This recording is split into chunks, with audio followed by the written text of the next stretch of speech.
Have you ever felt as if the world was blind to your suffering? As if the depth of your pain was invisible to everyone around you? But what if I told you? They knew? Not in the way you might think, not with words or direct acknowledgement, but with a silent understanding born of their own struggles. This is a message for the parts of you that feel broken, the fragments you hide even from yourself. By the end of this, you will see how your pain is not an enemy to escape, but a companion that shapes your journey. Pain is a curious thing. It seems at first glance to be entirely your own, something deeply private, like a secret whispered only to you by the darker corners of existence.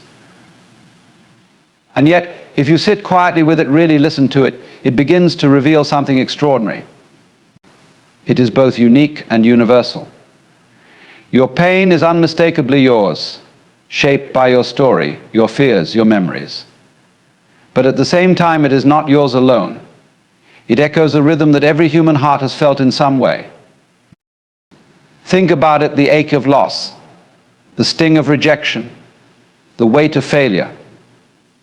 These are threads woven through every life, though each thread is colored by individual experience.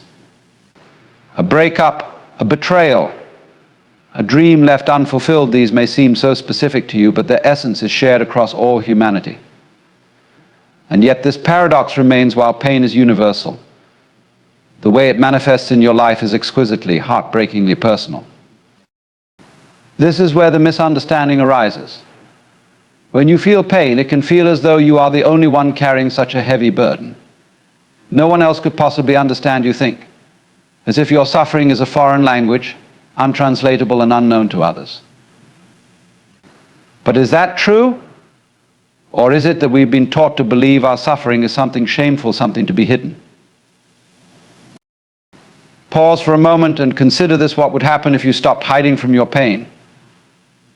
What if, instead of tucking it away, you held it up to the light? You might begin to see it for what it is: not a flaw or a failing, but a deeply human experience. You might even recognize it in the eyes of others, in their silences, in their hesitations. But here's the trouble: when we're hurting, we tend to wrap ourselves in a cocoon of isolation. We tell ourselves that no one else can see, or worse, that no one else cares. This is the great illusion of pain, that it is yours alone. It blinds you to the fact that everyone in their own way is navigating storms of their own. The person you passed on the street today, the colleague who smiled at you in the hallway, the stranger you barely noticed, they too have known what it is to ache.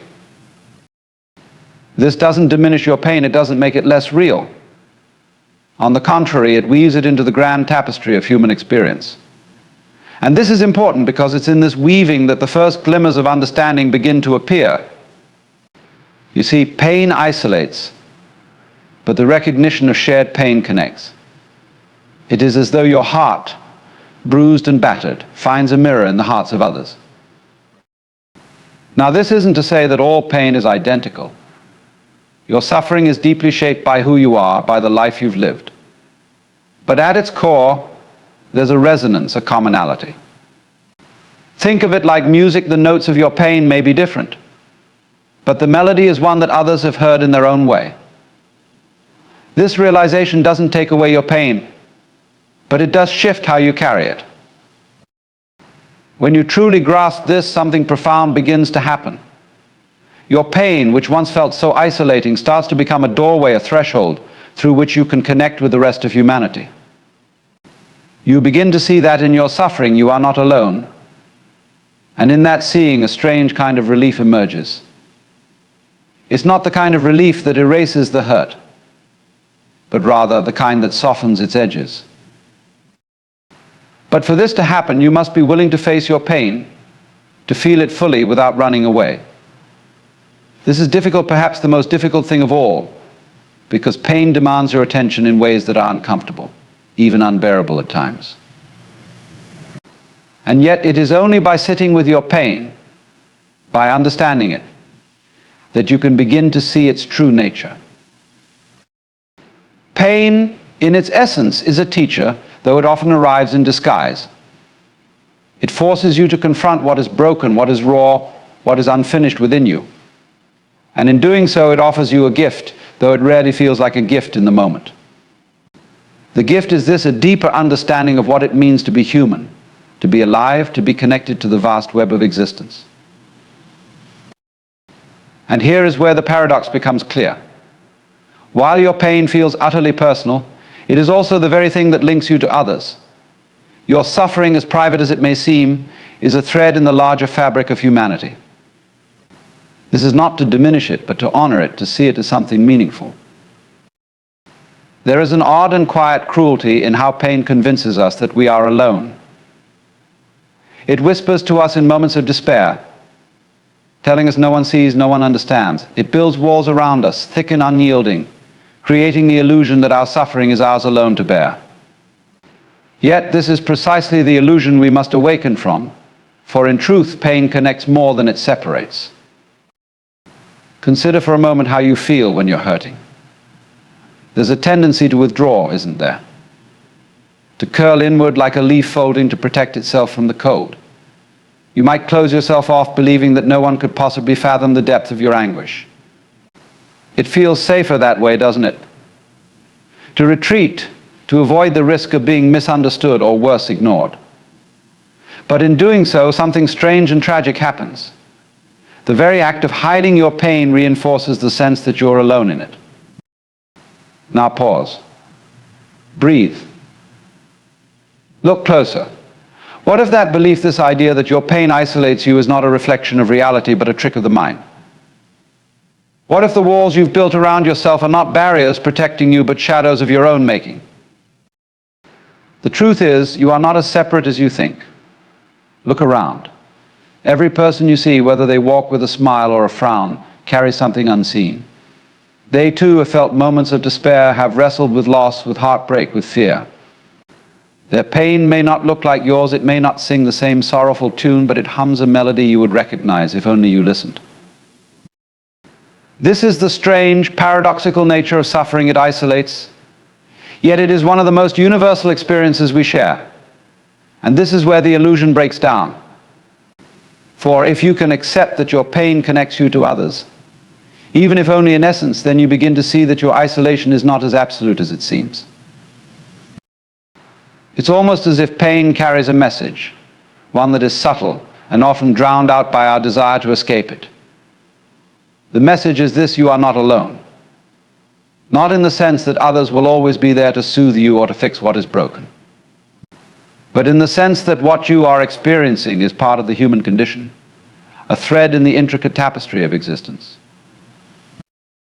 You see, the problem lies not in the pain itself, but in the stories we tell about it. We tell ourselves that to suffer is to be weak, that our pain makes us less than whole.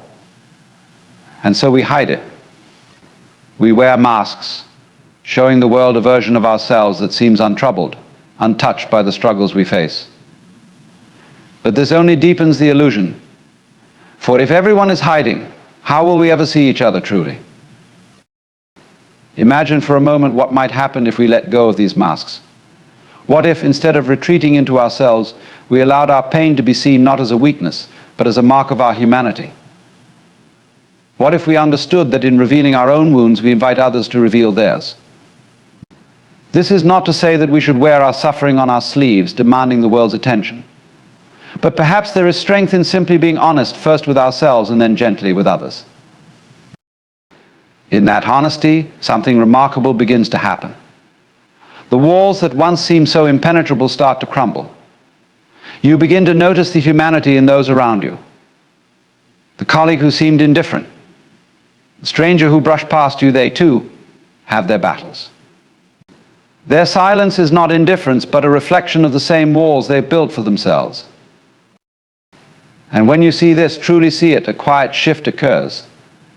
Your pain, once so isolating, becomes a bridge.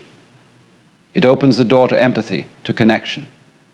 You realize that the person sitting across from you, though they may never say it aloud, knows something of what you feel. Not exactly, not perfectly, but enough to remind you that you are not as alone as you thought. This is not an easy realization. It requires a kind of courage, a willingness to look at your own suffering without judgment, and then extend that same compassion to others.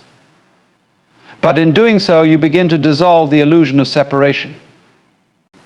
You see that pain, for all its sharpness, carries within it the seed of connection.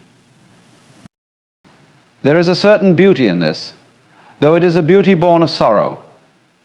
It is the beauty of shared humanity, of recognizing that we are all, in our own ways, walking through the same storm. The details may differ, but the essence is the same. And in that shared essence, there is the possibility of something profound, not just the alleviation of suffering, but the quiet, unshakable knowing that we are never truly alone. Pain often feels like an intruder, an unwelcome guest that barges into your life, unsettling everything you hold dear. It's natural to recoil from it, to see it as an adversary to be defeated or a shadow to be outrun. But there's another way to view pain, one that is not about avoidance or resistance. What if instead of running from pain, you leaned into it? What if you allowed it to teach you, to guide you, to reshape you? It's a strange idea, isn't it? To see pain not as an enemy, but as a kind of mentor. Yet when you step back and really look at your life, hasn't it been the most challenging moments that have shaped you the most? Haven't your deepest struggles taught you things no comfort ever could? We resist this truth because pain hurts. It digs into the tender parts of our being, forcing us to confront what we would rather ignore. But here's the paradox: in that confrontation lies transformation. Pain, as cruel as it may seem, holds a gift, but only for those willing to face it. Think of a seed buried in the soil. It is cracked open by pressure, by darkness, by the weight of the earth above it. That breaking is necessary for the seed to grow. Without it, there would be no sprout, no tree, no fruit. In the same way, your pain is not here to break you for the sake of breaking. It is here to open you to something deeper, something more expansive. But the process is not easy. Pain demands that you let go of the illusions you've wrapped around yourself, the stories you've told about who you are and what your life should be. It strips away the superficial, leaving you raw and vulnerable. And in that vulnerability, you find something startling truth. The truth is this: life is not a smooth, unbroken line. It is jagged, messy, unpredictable. To expect otherwise is to set yourself up for endless disappointment. Pain shatters these expectations, forcing you to see life as it is, not as you wish it to be. It is in this shattering that wisdom is born. But wisdom is not the only gift pain offers. There is something else, something even more profound. Pain teaches you empathy. When you have suffered, you gain the ability to recognize suffering in others. You begin to see the quiet struggles that people carry, the grief behind their smiles, the weight behind their laughter. Your own pain becomes a bridge, connecting you to the humanity of others. This connection is not just intellectual, it is deeply felt. You know what it is to hurt. And because of that, you can offer understanding to those who are hurting. And isn't that one of the most beautiful things about being human? The ability to look at another person and say, I see you, I understand. But to reach this place, you must first allow your pain to do its work. You must let it strip away the layers of resistance, the fear, the pride. This is not about wallowing or self-pity.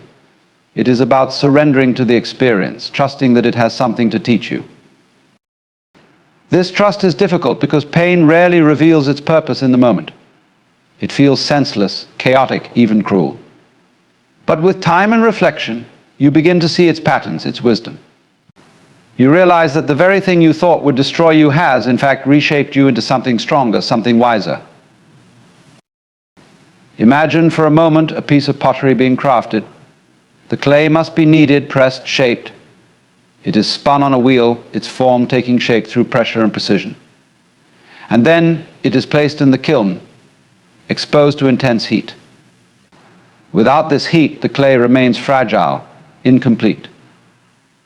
But through the fire, it becomes something durable, something beautiful. Your pain is that fire. It burns, yes, but it also transforms. It hardens the parts of you that need strength and softens the parts that need compassion. It refines you, revealing a depth and resilience you might not have known you possessed. This is not to romanticize pain or to suggest that it is easy or desirable. Pain is and will always be one of life's great challenges. But it is also one of life's great teachers. And like all teachers, it demands your attention, your openness, your willingness to learn. So as you sit with your pain, as you feel its weight and its sharpness, remember this: it is not here to punish you. It is here to awaken you, to show you what you are made of, to remind you of your capacity to grow, to connect, to love. Pain, when faced with courage, becomes more than just suffering. It becomes a doorway, a passage into a deeper, richer experience of life itself. We live in a world that encourages us to resist, to fight, to conquer. When pain comes, our instinct is to push it away, to label it as wrong, as something that shouldn't be happening. We tighten up, we brace ourselves, we say, no, not this, anything but this. But the strange truth is that the harder you resist, the more tightly pain clings to you. Resistance makes it sharper, heavier, more unbearable. This is because pain, like everything else in life, is a flow, a wave, a current. And when you fight a wave, when you thrash and struggle, it doesn't carry you, it drowns you. But what happens when you stop struggling? What happens when you simply let go and allow yourself to be carried? To embrace pain is not to invite it or to wallow in it. It is to stop running from what is already there. It is to see the pain clearly, without judgment or fear. This is difficult, of course, because we are conditioned to think of pain as the enemy. But when you stop fighting it, something extraordinary begins to happen. You realize that pain is not static. It is not this immovable, eternal force. It is energy moving through you, rising and falling like the tide. When you stop resisting, you start to notice its rhythms, its ebbs and flows. And as you observe it, you see that it is not the pain itself that causes so much suffering, but your refusal to let it be. Now, this doesn't mean pain magically disappears when you accept it. It still hurts, it still demands your attention. But in the act of acceptance, the nature of that hurt begins to change. It becomes less like a punishment and more like a signal, a guide pointing you towards something you need to see, something you need to learn. But this is where we hesitate, isn't it? Because acceptance feels like surrender, like giving up. And we've been taught to believe that surrender is weakness. But true acceptance is not weakness. It is strength of the highest order. It takes immense courage to sit with your pain, to let it wash over you without trying to control it or escape it. In doing so, you begin to see that pain is not an alien force invading your life. It is part of the human experience, as natural and inevitable as joy. To resist it is to resist life itself. But when you accept it, when you welcome it as a necessary part of the journey, it begins to transform. Acceptance does not mean passivity. It does not mean you stop seeking relief or growth. What it means is that you stop wasting your energy on resistance, on pretending the pain isn't there, or wishing it away. You allow yourself to feel it fully, to inhabit it. And in doing so, you discover that pain has a purpose. When you stop running, you can finally listen. And what you may hear is this pain is not trying to destroy you, it is trying to wake you up. To wake you up to what you've been avoiding, to what needs healing, to what needs changing. It is a messenger, though often a harsh and unrelenting one. There's a certain paradox in this, isn't there? In accepting pain, you take the first step toward easing it. Not by making it go away, but by changing your relationship to it.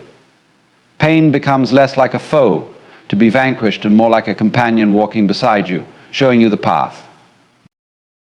Think of a river. When you fight the current, it exhausts you. The harder you swim against it, the stronger it seems.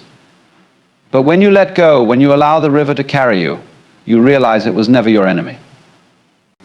It was simply taking you somewhere new. This is the nature of pain. It is not a fixed state, it is a movement. And when you allow it to move through you without clinging to it or rejecting it, it begins to flow. you begin to flow. This isn't to say that pain is pleasant or easy to bear. It isn't. But in accepting it, you create space for understanding, for growth, for healing. You stop being trapped by it, defined by it.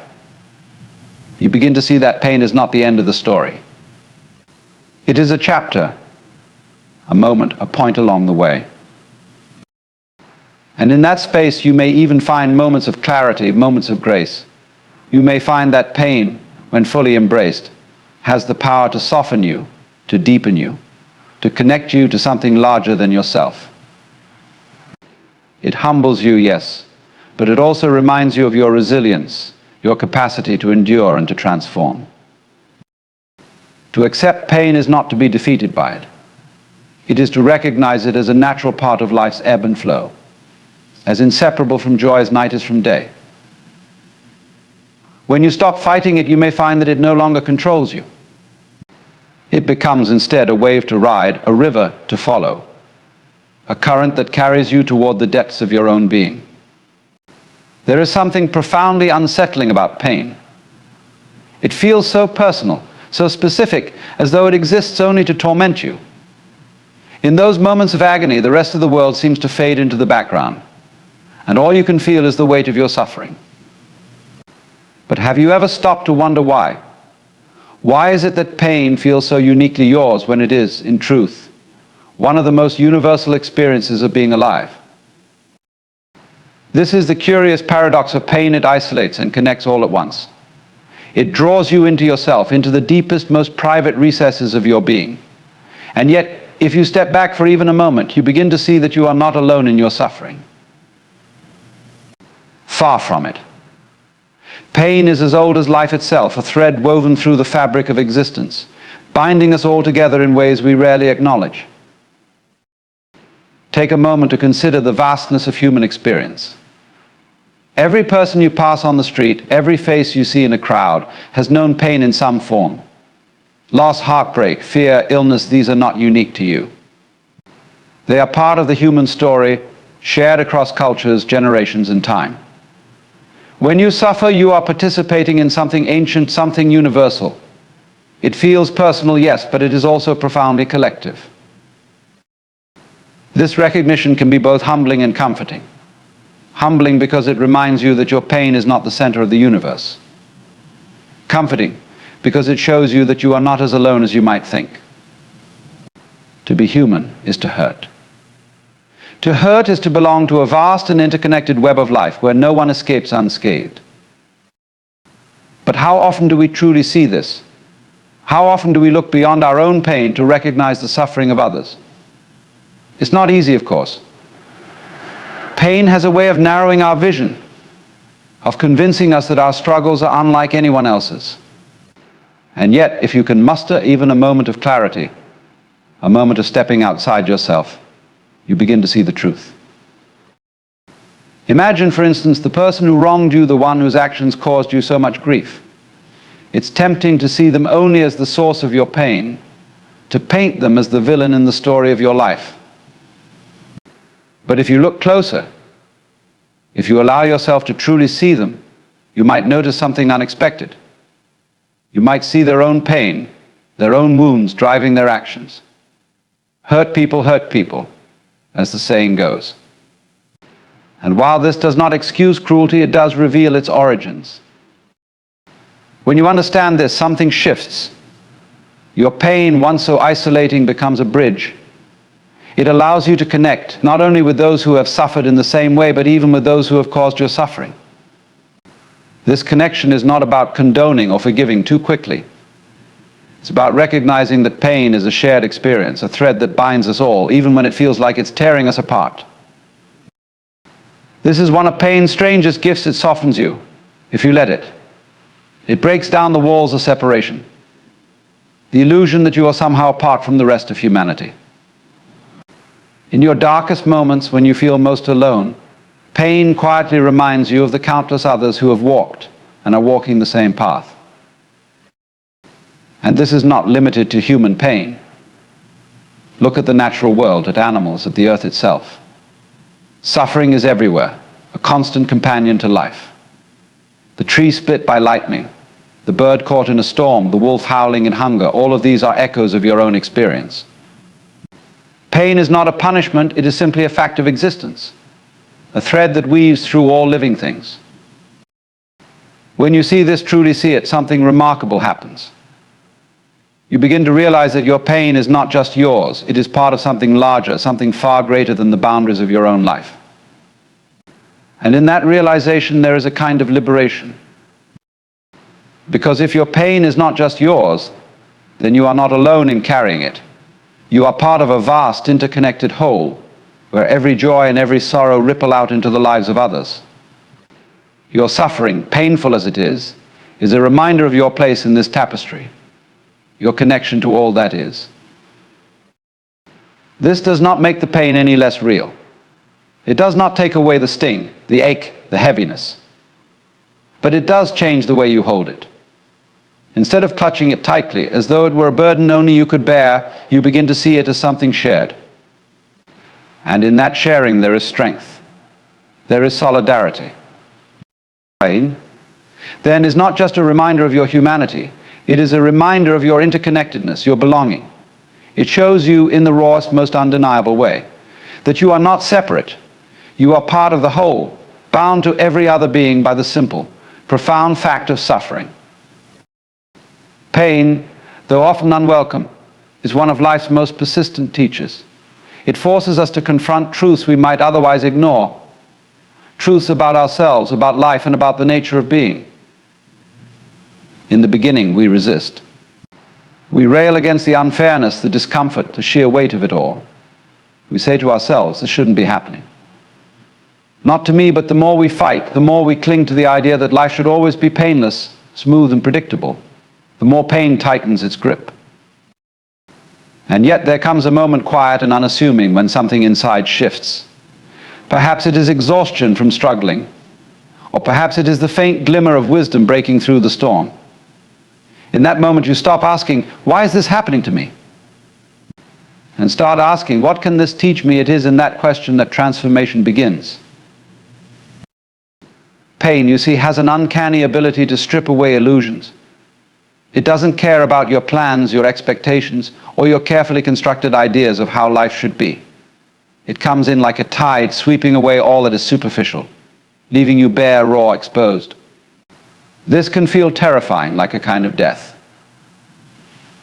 And in a way it is a death of the ego, of the false self that clings to control and certainty. But in that stripping away, something remarkable happens. When all else is taken from you, you are left with what is real. The layers of pretense, the masks you wear to the world, even the stories you tell yourself about who you are, these all fall away. What remains is the essence of you untouched by the storms of life. Pain in this way is not here to destroy you. It is here to reveal you. It is here to show you the parts of yourself that are resilient, unshakable, and deeply true. But it does so in its own language, a language that can only be understood through experience, through feeling. Consider for a moment the process of growth. A caterpillar does not simply become a butterfly overnight. It enters a chrysalis where it must dissolve into a kind of formlessness before emerging transformed. This process is not comfortable, it is not easy, but it is necessary. In the same way, pain dissolves the parts of us that no longer serve, creating space for something new to emerge. We often think of pain as something to endure, to survive. But what if it is more than that? What if pain is an invitation not to endure, but to awaken? To awaken to life as it is, not as you wish it to be. To awaken to the depth and breadth of your own being. To awaken to the interconnectedness of all things. This awakening does not come all at once. It is a gradual unfolding, like the petals of a flower. At first, pain feels like a wall, an obstacle blocking your path. But as you sit with it, as you allow it to be without trying to force it away, you begin to see that it is not a wall at all. It is a doorway, a passage into a deeper understanding of life and of yourself. Through that doorway, you come to see that pain is not separate from joy, from love, from beauty. It is woven into the very fabric of existence. To know one is to know the other. They are not opposites, but two sides of the same coin. This realization does not make the pain less real or less intense, but it does make it meaningful. When you embrace this truth, you stop seeing pain as a punishment or a curse. Instead, you see it as a companion on the journey of life, one that has something valuable to teach. And what it teaches is not always easy, but it is always profound. It teaches you humility, reminding you that you are not in control of everything. It teaches you gratitude, showing you the preciousness of moments free from suffering. And perhaps most importantly, it teaches you compassion not only for others, but for yourself. Self-compassion is one of pain's most subtle gifts. In the midst of suffering, it is easy to turn against yourself, to judge, to blame, to wonder why you are not stronger, better, more capable. But pain whispers a different message if you are willing to listen. It says, be kind to yourself. You are doing the best you can. This kindness, this gentleness with yourself is not a sign of weakness. It is a sign of wisdom. It is the recognition that you, like everyone else, are human, imperfect, vulnerable, and beautifully flawed. When you can hold yourself with compassion in the midst of pain, you begin to heal not only the wound, but the way you see yourself. And as you heal, you begin to see the world differently. You see that pain is not something to fear or avoid, but something to honor. For it is through pain that we grow, that we deepen, that we come to understand what it truly means to be alive. Pain, when faced with openness and courage, becomes more than suffering. It becomes a teacher, a guide, a source of wisdom that carries you to the heart of who you are.